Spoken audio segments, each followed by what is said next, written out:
Well, hello everyone. For today's video, I'm gonna show you how to implement Quadrotor's dynamics into MATLAB Simulink and then design a controller with the pole placement method and then see what would happen. Well, for driving the dynamics of the model, we just have to implement the Newton's second law. Well, you see here, for the dynamic purposes, I assume that we have only two inputs for the drone, namely U1 and U2, in which U1 is the total thrust of the four rotors, which is of course normal to the drone's surface, and U2 is the moment about the x-axis in the body coordinates of the drone. Uh, well, I assume that you guys can figure this out by yourself. This is really simple. And then if we just linearize these nonlinear equations about the hovering point, which the condition for this point is shown here, we would get this linearized model. Now, I want to derive the A and B matrices from this linearized equation, and then just implement the state space representation of this quadrotor into MATLAB Simulink, and then just implement a controller using pole placement method and do it in MATLAB Simulink. So let's jump over to MATLAB. So now you see that I have defined the matrix A here, the B here as well, and P is the desired location of my poles. Then here with this command, I can get the state feedback gain matrix. So let me show you how the A and B matrices are gonna be like. This is the A matrix and B here. So now I can put them together and model the drone in state space representation in the Simulink. So this is the state space representation of my model with the state feedback again included. You can see what's here under the hood. It's really simple, and let me just run the model. And here I set the command or the reference of z, the altitude, to 1. So let us see if that really works with this state feedback gain we derived earlier. Let me just hit the run button and see what we get.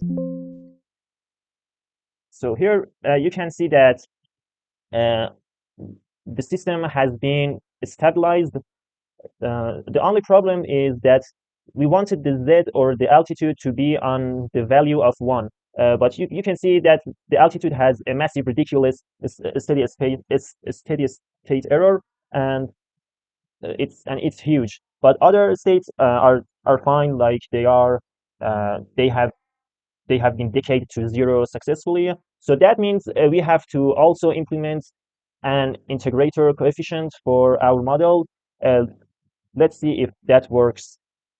So I modified the system a bit. I added an integrator coefficient for the controller. Here you can see the gain k subscript e.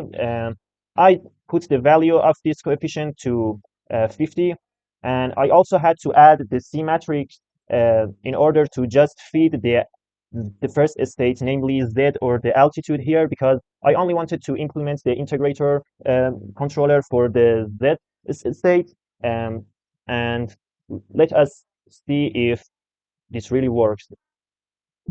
So all right, you can see this z state successfully has been reached to exactly 1.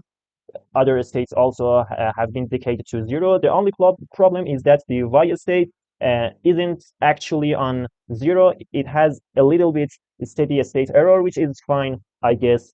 And yeah, that's it. Let's see if the controller would also work for sinusoidal inputs as well. So I changed the references like such to make a circular path for the drone. You can see here the command path we are giving to the drone is like such. And let us see the results to check if it really obeyed our command. So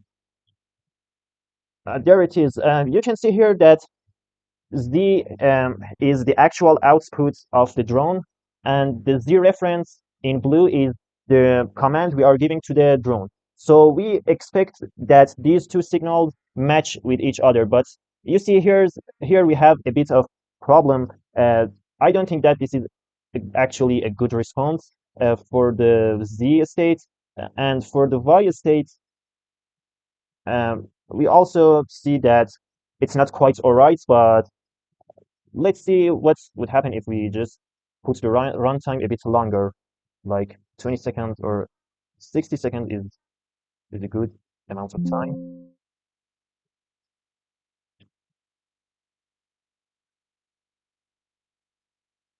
Okay. Um, it's it's not obeying the commands very well, but it's also not that bad, I guess. I think it's all right. Let's see if this state feedback controller would work on the nonlinear equations as well. Now I modified the model into this current model. Now I'm using the nonlinear equations of motions using the interpreted MATLAB function block.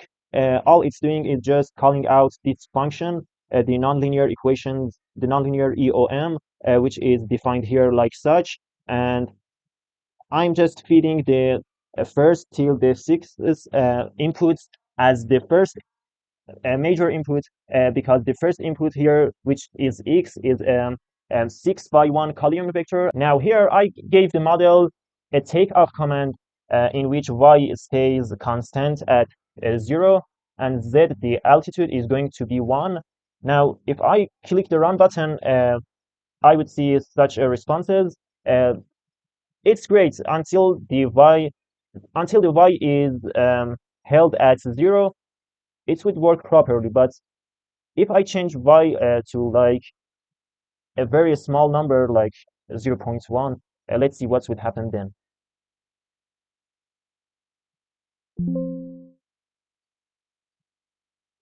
Well, it still works quite good, although I don't know why the y has been reached to negative 0.2. I think it's because of the steady state error of the y we had earlier. And yeah, that's it. But I'm sure if I give a large amount of number like 1 here for the y reference, the model would not be stable anymore. Let's check it together. There you go. You can see now that the system is not stable anymore. So we will keep on with small amounts of y references for now. Now I'm going to set up an animated video for the drone we have modeled here, and yeah, let's do it. All right, so here in this subsystem, um, you can see that I've got this world here. You can see the drone, the white big huge drone on the right side of the picture is this drone which we have modeled and implemented the control stuff for that. Now let's see the animation together.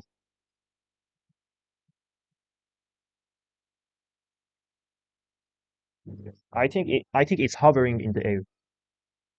And let's see the other viewpoints. Yes.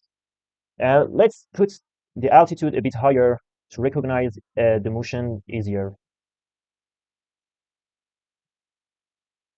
All right.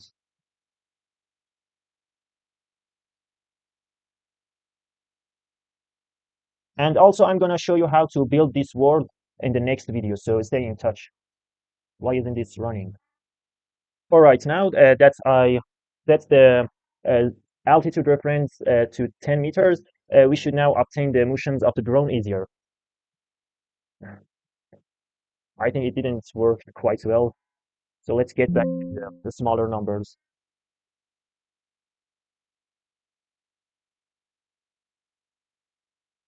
I think 5 is going to be all right. All right, now I set the Z reference to 5 meters. Now I hope the simulation goes fine.